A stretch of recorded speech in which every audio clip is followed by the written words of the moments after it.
মই আবৃত্তি কৰিবলৈ লোৱা কবিতাৰ শিৰোনাম লঘোণ, কবি নৱকান্ত বৰুৱা।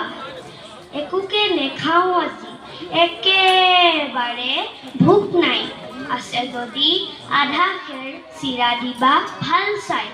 দৈ মোক নালাগেই, গাখীৰৰ সৰ পালে খেজুৰৰ গুৰ নেকি লৈ আহ এইফালে।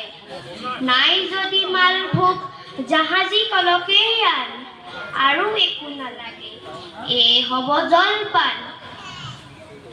আজি যদি অহা নাই ভীম সিং পালোৱান, তাৰ বাবে ভাজি থোৱা দুটামান আলু আন। পাপৰ আছিল বোলে অমঠাত হেকচোন, আচাৰো ওলাব পাৰে বিচাৰিলে চুক কোন। ৰৌ মাছ ভজা আছে তাৰো দুচকল দে, এই হ'ব লঘোণত আৰু একো নালাগে। ধন্যবাদ।